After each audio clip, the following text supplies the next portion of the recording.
Welcome to the EdTech Throwdown. Join us, Eric Geis and Nick Johnson, as we dive into today's best EdTech tools, tips, and practices. We do the research so you can teach your class. Remember to follow us on social media like Instagram, X, or Facebook by looking for the handle @EdTech Throwdown. Now please enjoy the show.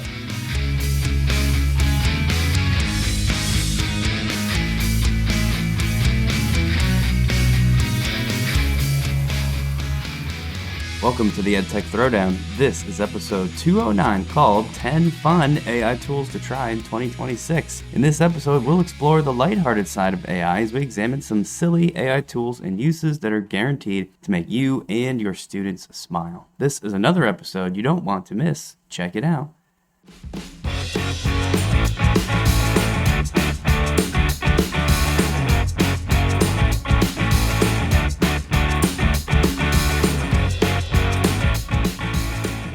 Alright, so we are back, episode 209, and you know what? Usually we have some big event that sparks interest in or motivates us to do a certain or particular episode, and for this one, it's just that time of year when we're getting almost ready to prepare for NJECC conference, and when we do that, we like to find one or two tools that we really enjoy to take to that conference. And as AI is evolving, new tools are coming up and are on our radar, and well, we're weeding some of those out and trying to figure out which ones that we want to take to that conference and which ones we want to, share on our podcast. So today's list of tools are those that we think that would be great to share, but maybe not necessarily take to the conference.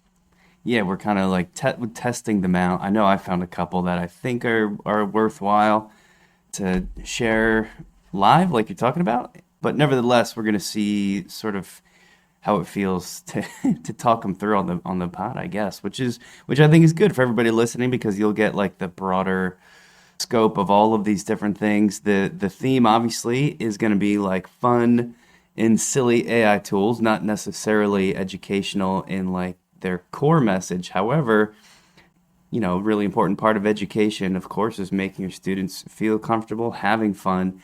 And the reason we've chosen these tools is because we think they have the means to do that. Even if on their face they're not directly educational, there's definitely a way that all of them could be used to enhance a lesson that is educational. And I think we'll try to highlight that as we go through them. That's kind of the deal. And I'll add that it fits with the overall theme because we're just coming off of like a major snowstorm here in the Northeast. I guess it was major. They called it major, although it didn't actually feel that bad. But we got 2 days off of school. It snowed again this morning. It was rough getting in here because the roads were a mess. So I don't know about you, but I'm pretty excited to talk about some fun and silly AI tools because I think it's going to help get us through the end of February here to round out the wintertime. Yeah, definitely. And for that reason, we should probably pause here and listen to a message from our sponsor, the Teach Better Podcasting Network, and then we will get into segment 2 where we share our tools. This podcast is a proud member of the Teach Better Podcast Network. Better today, better tomorrow, and the podcast to get you there. You can find out more at teachbetter.com/podcasts. Now let's get back to the episode. All right, so let's get started with this list of tools. I believe we found 10 of them, and we'll probably just bounce back and forth as we typically do. Remember, these are not strictly education tools. However, with each, we definitely have at least one idea for how it could be used in an educational sense. Some of them are tools, sort of unto themselves, like a unique website that you would go to. Some of these are more well-known and established tools like Gemini, but just like a new feature, or just like straight up a use, like a thing you can do with one of these tools. So it's a grab bag of stuff here, but all of them are AI. All of them are fun and silly. And how about you get it started with the first one of the 10? All right, so my first one is called clipdrop.co. Clipdrop.co is by Jasper. If you know the larger company, but the ClipDrop is the name of their tool. And basically, you're just using photos that you already have, and you are creating stunning visuals in seconds. All right. So they have a bunch of different tools that are found here. Now, it is not free unless you use the free application. What I'm seeing here is that there are plenty of free uses for you. All right. A lot of these can be found in Canva, which is also free and that we talk about a lot, but they do have a few that I think that are worth mentioning. And to be honest with you, some of these tools in Canva I have trouble with. It doesn't do exactly what I want, or causes the image to be blurry or whatever. This looks like it's a little bit more put together. But I'll give you a list of the tools that you could use. I mean, they're self-explanatory, a lot of them. There's a universal resizer, so you can resize all your images for social media. There's text to image. So this is just generating high resolution, realistic images with AI. So that's something that you could do on ChatGPT or Gemini. There's replace background. You could teleport anything anywhere using AI. Remove background. That is pretty, standard nowadays across AI tools. There's cleanup. You could remove any objects, people, text, and defects from your pictures automatically. And I will tell you this, like in Canva, and I'm comparing it to Canva because I use it a lot. If you go outside of the object or the image that you want, it sometimes creates blurry parts to that image.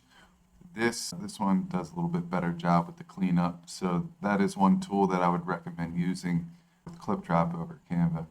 You got uncrop, but that is a paid feature. So basically you have an image that you want to expand the border, does a nice job with.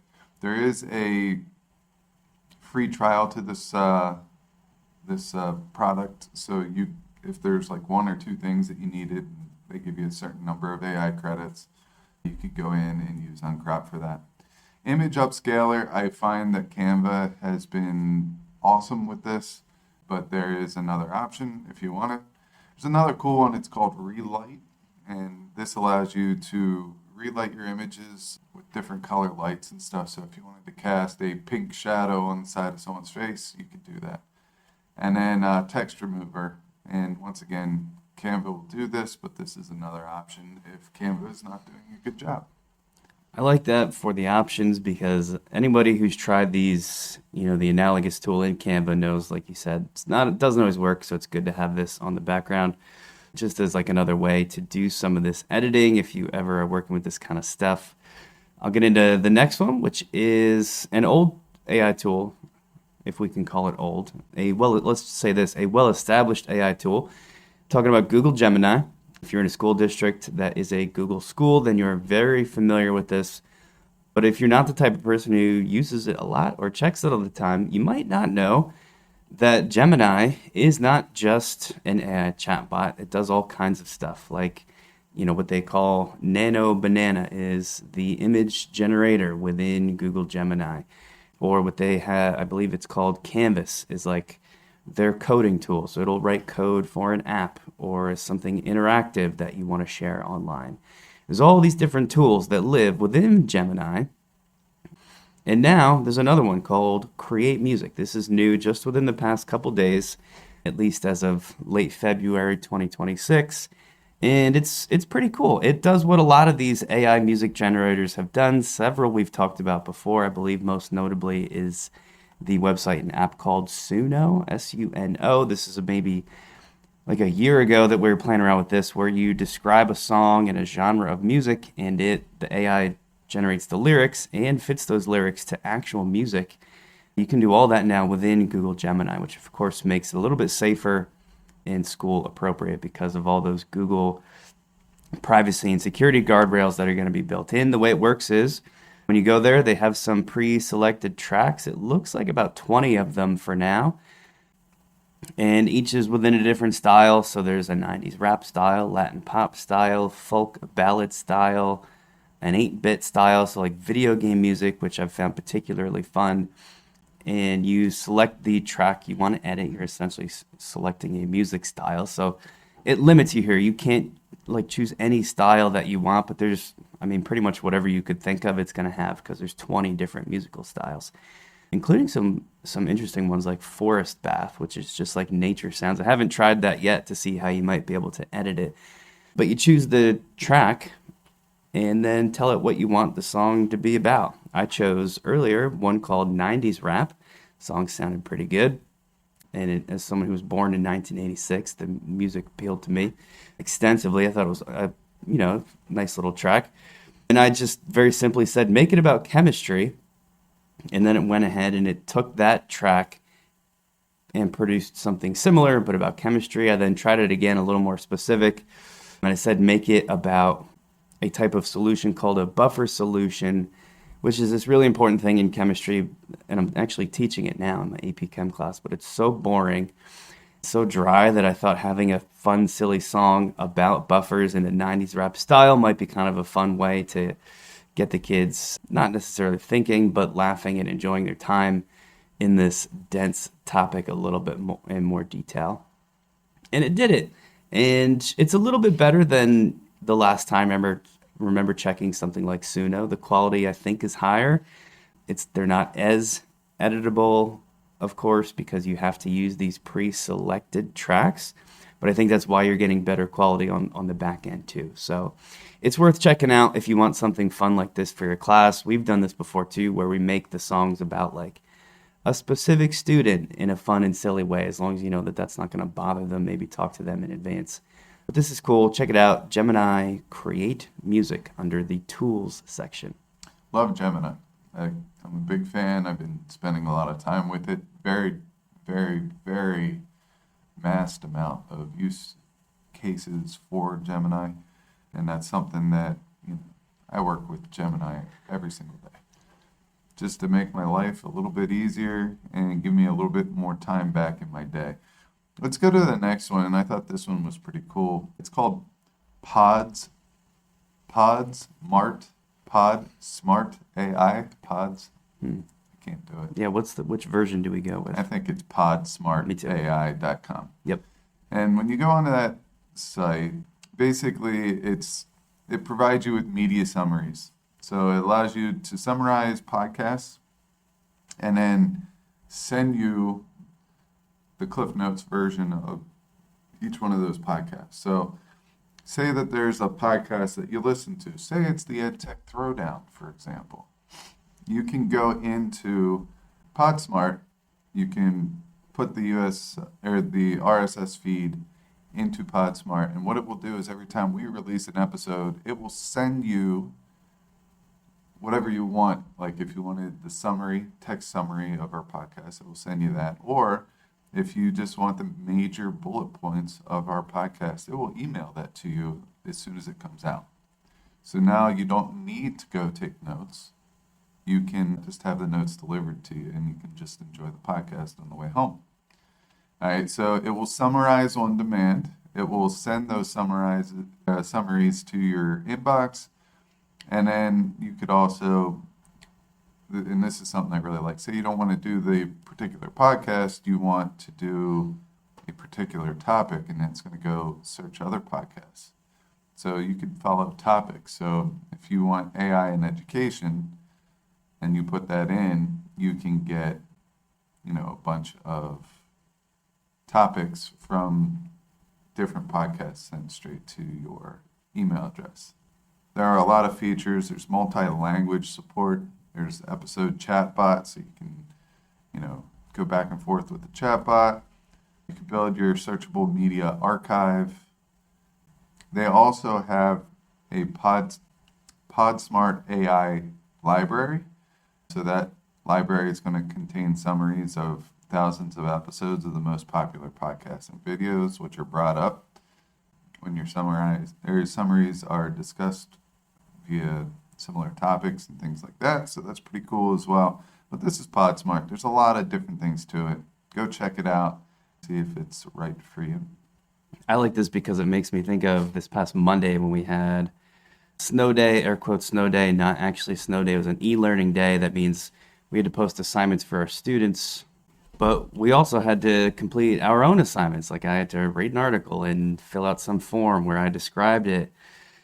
and submit that to my administrator. I'll be honest, it was pretty annoying because I was super busy shoveling and doing all kinds of other stuff. And this would allow me to maybe get the flavor of one of those resources in a much faster way for a time when maybe it doesn't really matter so much that I actually sit there and listen to the full 1 hour podcast if I don't want to or need to or have some benefit.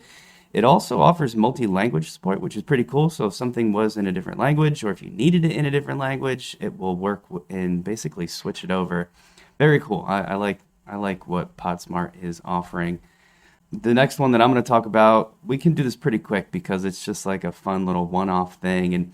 And this is going to come up several times in this episode. Google Arts and Culture is something that we've been revisiting, I don't know, like since we've started the podcast, basically, because they just have tons of stuff and it's always changing, and it's beginning to incorporate lots of AI tools as well. They have an app currently called Art Selfie, and it's a way to help students and people in general engage and appreciate art in the modern age, but now using the help of AI. So it uses your camera, so you're going to have to download the app first. So you got to think carefully about, maybe you don't have your students do this because you're probably not allowed to have them download apps. But you could do it, or if you've got like a school set of, I don't know, tablets or like something that this can be orchestrated on for the kids, that'd be cool too. Basically, you download the app and then it takes a selfie using the camera and it puts that selfie into a famous work of art. So a simple thing, a fun thing, and obviously if you were an art teacher, let's say, or maybe a history teacher that was using a work of art to provide context for the time or event in history, this could be a fun way to add an extra layer of dimension to that. Maybe include your face on this famous artwork that you plan on talking about. It's going to be funny. Kids are going to enjoy it. If you can get the students doing this, even better to use their faces. I believe it should be safe because it's Google. However, don't take that as a fact. You're going to want to clear this with your IT department before you start using any student faces here. But it's very cool. Google Arts and Culture, Art Selfie. Download the app, check it out. For at a bare minimum, putting your face in some famous artwork to share with your class. Super cool stuff there. I'll definitely go check that out. Yep. My next one is a tool that we have brought up in the past, but I have to bring it up again because there's been a lot new things added onto it. It's called Goblin Tools. Before, I remember there was like an anger management tool in there where you can basically write an email, tell somebody off, and it's going to make it feel good and everything like that. And then it will take that email and like make it nice. Right. So you don't need to go back and feel like you're making it nice. You already said what you wanted to say, but it brought it down. So a couple of the other tools that are also in there is Magic To Do. It will break down to-do lists, and I feel like that's, up your alley right there, Mr. List Guy. Professor Explains Anything. You can put any topic you want in there. There's the Consultant, Help Me Decide. I'm going to give this to my wife. So when we're out and about and we need to make a choice as to which restaurant we want to get takeout from, because we get takeout once a week, and it's kind of a pain. It's like our running joke. I made her a 3D printed fidget spinner once that said yes or no on it, and it was like 4 spokes to it. And I would ask her a question, and if she wasn't able to give me a response, if she couldn't decide, I just gave her the fidget spinner and told her to give it a whirl. Once again, just being playfully funny. A judge tool, which reads text for emotion and kind of gives you any bias, like if you're leaning too far or on one side than the other, it's going to let you know where you're at. There's an estimator. This is a fun little game. Guess an activity's time frame, so that one's pretty cool too. Compiler, basically that's like a brain dump. So picture yourself as a student getting ready to take a test, and you write at the top of the test all the things that you need to know. Well, think about outside of the test situation. You have all these different ideas of something that you want to incorporate into your research project or something like that, and it's going to compile all that and organize it. The chef one is pretty cool. I have used this one. I'm very big into dump casseroles. Have you ever heard of a dump casserole? No, what is that? It's phenomenal. It's like so easy. You just dump everything in and cook it and see what Yep. happens? Yeah. Yep. So I'm going to give you a recipe right now. Sure. All right. You can pick whatever protein you want. I use chicken. Sure. Okay. Grilled chicken. So what I do is I pre-cook the chicken in like a frying pan, season it up and everything. I also pre-cook Hawaiian bread roll, like the crescent rolls that are in the tube. Okay. You could fold them up into crescent roll type frame. I don't even do that. I just take it out of the tube and I cut them into small, like 8 to 10 small pieces. I throw that onto a pan. I cook it. So now I have cooked chicken and I have cooked Hawaiian crescent rolls, all pieces. I throw that into a glass casserole dish. I put the pieces down of the crescent rolls, throw the chicken in there, throw some spaghetti sauce over top of it, and a lot of shredded mozzarella. Throw it in the oven just so the cheese melts. Done. It's 30 minutes, and I have 3 picky eaters, otherwise known as kids, at home, and it's all gone by the end. Yeah. Like, I make enough servings for 12 people, so it's 2 servings per person. You know, if the mother-in-law's over, then we have like 2 portions per person. I'm telling you what, I have to fight to get my second one because Yeah. the kids want it. But there That's you go. cool. Chef Geist there. That's my tool. That's my recipe. There are also a bunch of teacher tools within Goblin Tools, lesson planning, resource creation, communication, and more that you could go check out on there. But pretty good. You can use these tools for free. And, you know, they have mobile apps for Android and iOS, so it makes it very convenient as well. Goblin Tools is funny because I think I found this a couple years ago before the NJECC conference. Or I don't know who found it, but I believe I was the one that shared it as part of the competition we run. And it was like a silly little one-off thing, and I wasn't sure where it would go because it was kind of silly, and sometimes those sillier things don't last. They just exist for a few months, and they shut them down because once everybody who cares has tried it, they probably don't go back again. But Goblin Tools is sticking around and updating and adding more, and it's weird they have a dedicated teacher tools section now.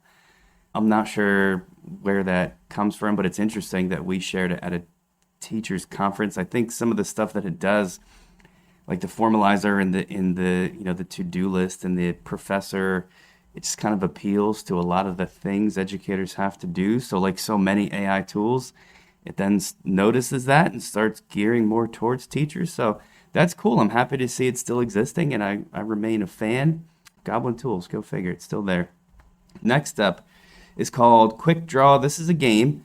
It's a fun AI-centered game where you go to the website and there's a yellow button that says let's draw. I'm going to do this now too, just so I can describe what I'm seeing. It gives you a task. So right now it's telling me to draw a passport in under 20 seconds. So I start drawing whatever I think a passport looks like. This is just with my trackpad. If you have a touch screen, you can do it. I drew what to me looked like a little book, and then the AI tries to spot what it is that I'm drawing. So it's basically like playing Pictionary with the AI, except you're being told what to draw. The AI knew that I was drawing a passport instantly, and as soon as it recognizes it, it gives you a new one. So now it's telling me to draw a scorpion, and then you can just kind of do as many rounds of that as you like. I was picturing, you know, having kids come up to my computer and doing this while the rest of the students watch them and laugh at them, because obviously on the trackpad or the touchscreen, the drawings are not great. And then it's kind of cool that the AI actually gets almost all of them correct, unless you purposely try to deceive it and draw something else. But then the timer just runs out and it goes on to a new one anyway. So it's a fun little thing. The other cool part is that there's a verbalization. So like, as the AI thinks it has spotted what you're drawing, it'll say it. So before, when I was testing this, it told me to draw a hospital. And the first thing I drew was like a building, like a standard, like a house would be. So there's this AI voice, this computery voice in the background going like, house, building. So if you were doing this in front of a classroom full of kids, it might be saying, ridiculous things and making everybody chuckle. But that's called Quick Draw. I think this is another Google experiments. A lot of the ones that I found are, and I'll talk more about this in a second, but these Google AI experiments. And this is a pretty cool one. And I could see this having just like a fun way to brighten the mood in your classroom. Quick, draw. I was bringing this one up, and when I did, I saw Blob Opera. It's one of my favorite Google that's good too. tools. That's a music one. Go check out Blob Opera too. My next one is not really a tool, but it's 3 lists that I put on there. As I said earlier, Gemini, I've been working with it for a while, trying to get my prompt engineering down. And in order to do that, I like to study other people's prompts and their outputs and what happens. There are 3 lists that I put on here, 2 of them which I'm familiar with. 1 of them I put on there because I thought it was cool. The first one is called promptbase.com, and that's exactly what it is. It's just a bunch of prompts that you can go take a look at. They have all different types of categories that you could look at. There's artificial intelligence, business, Chinese coding, copywriting, creative, custom instruction, deep research, education, frameworks, fun, games, and it just goes on and on. Right now, I just selected the broad artificial intelligence, and they have a lot of prompts that allow you to chat with people in history, and I know that there's quite a few of these out there, but these are specific ones. Chat with Walt Disney, act as a chef.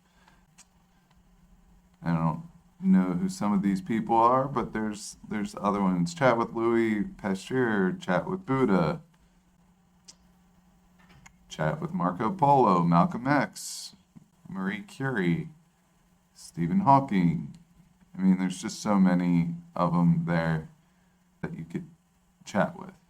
And what I like to do is go in and take a look at these prompts, so then I can figure out, okay, I see how I could chat with Walt Disney. Well, let's go into, Gemini, copy and paste that in there, get rid of Walt Disney, add in what, Clara Barton and stuff about the Red Cross and, some existing facts that we know that are true of Clara Barton, and then have the students, I remember in 2nd or 3rd grade, my first report was on Clara Barton. The teacher had a list of a whole bunch of people that you could choose from. I was absent that day. The last one that was left was Clara Barton. And I just remember a lot about that. There are, the important things stick out. I guess that was a highlight of my educational career. I don't remember making a big stink. I think I just did it. Right. And I didn't mind it. And I enjoyed learning about Clara Barton. And it stuck with me. So, Mine was Henry Hudson. I don't know. I didn't choose Henry Hudson, but somebody gave me Henry Hudson. And to this day, I'll say he's my favorite explorer for no reason other than that was what I was assigned to research. So I get it. yeah, there you go.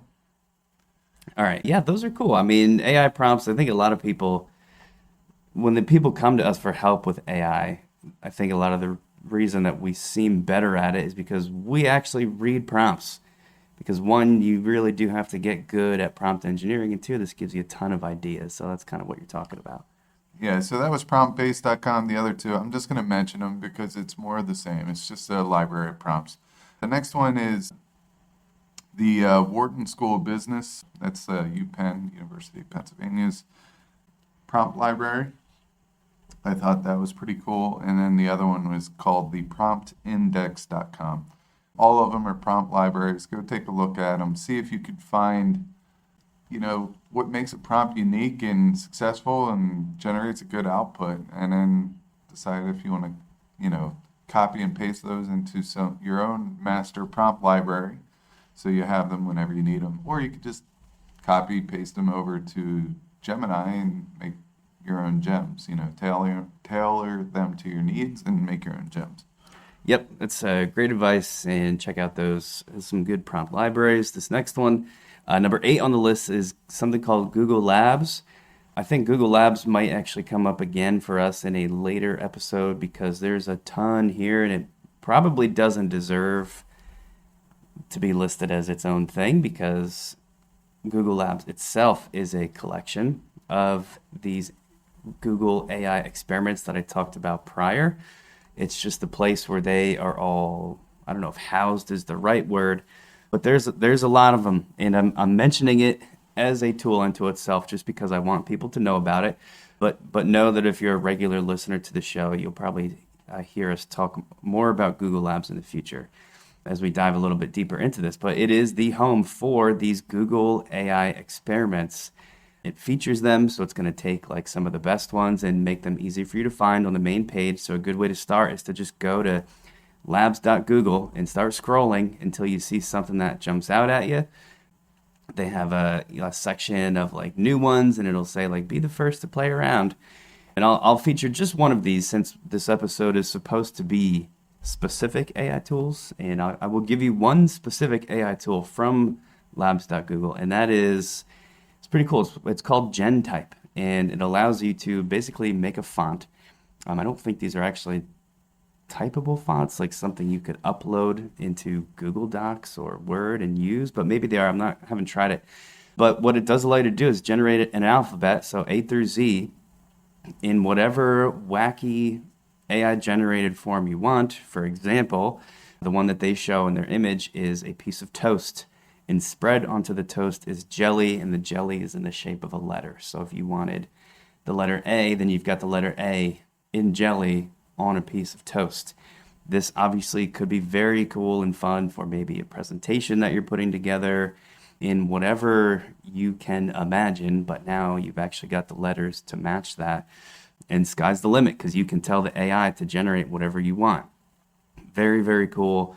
As people who deal a lot with Canva and the generation of different specific fonts, this one jumped out at me.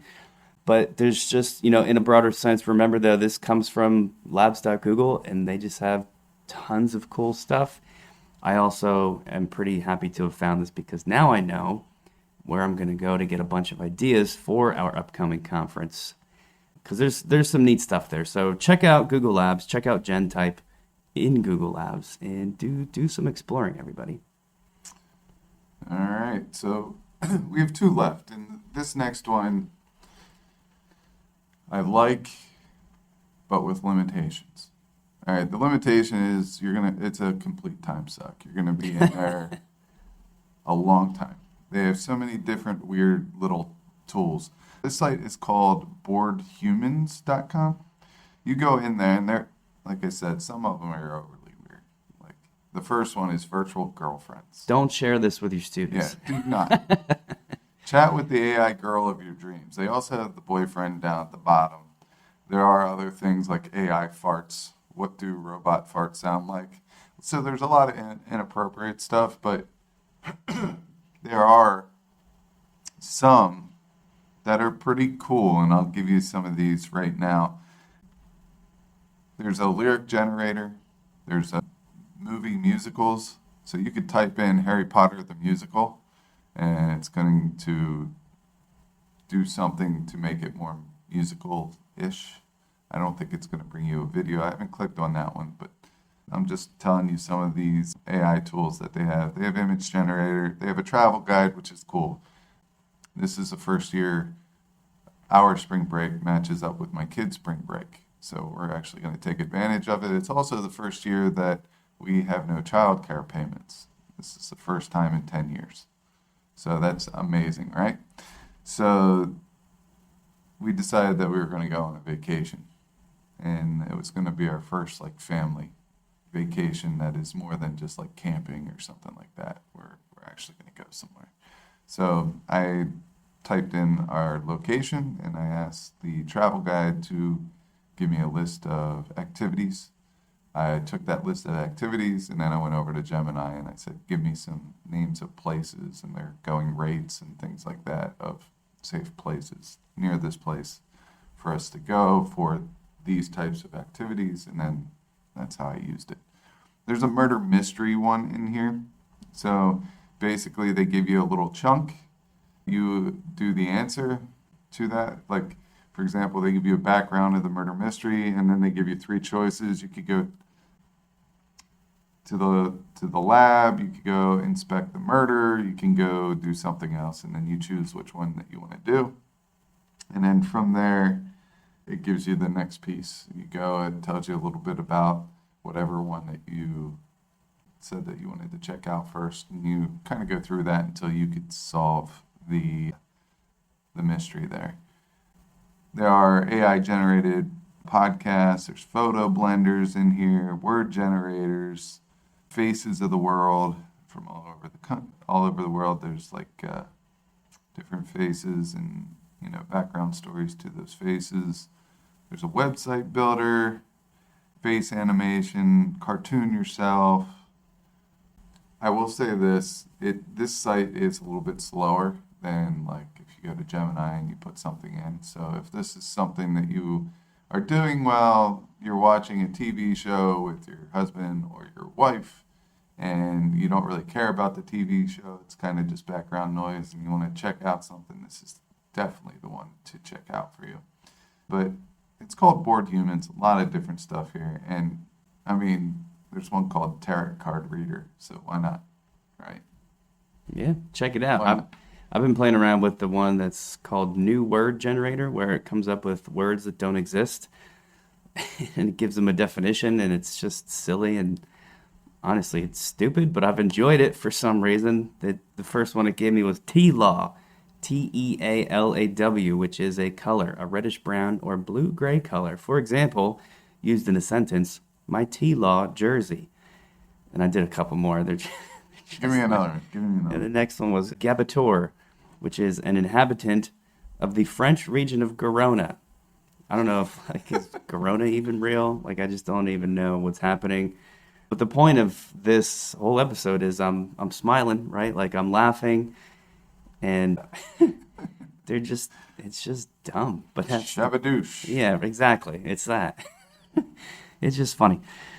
So that's worth checking out. And then the last one is a little more serious, and perhaps is a good way to end it after that nonsense. Back to Google Arts and Culture, and another one of the ways that they've incorporated AI.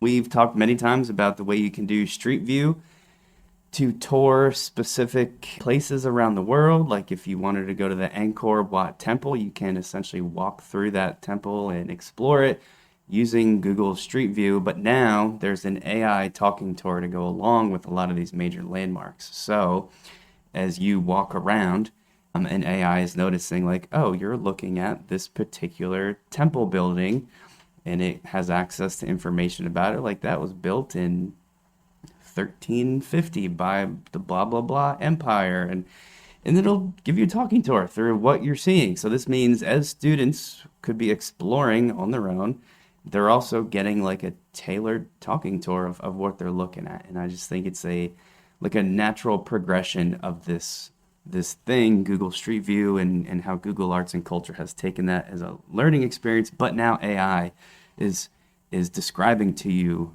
what you're seeing. So it's just making this awesome tool even more powerful for teachers that might be using it. And I guess that's it. That wraps it up for these 10. I know I had fun putting this list together. I hope you guys had fun hearing about it, and please check some out for a little bit of laughter. Please bring these to your students to let them know you're human and you can have fun too. And it's going to lead to a better educational experience overall for everybody. As always, thank you for listening.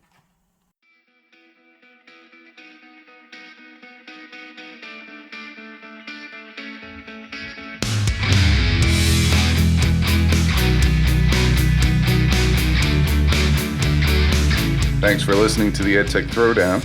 Do us a couple of favors. Subscribe to our podcast on any major podcast catcher such as Apple, Spotify, Amazon Podcasts, and Stitcher. Go over to YouTube, search the EdTech Throwdown, subscribe to the channel. You can connect with us on Twitter, Facebook, and Instagram. The show's handle is EdTech Throwdown. You can connect with Geis at GeisGotTech, Nick at NickGotTech. You can write us an Apple Podcast review. You can tell your friends about www.edtechthrowdown.com. And lastly, go over and check out our friends over at the Teach Better Podcast Network, a network that we are so proudly involved with. Until next time, remember, go try some EdTech because we will do the research so you can teach your class.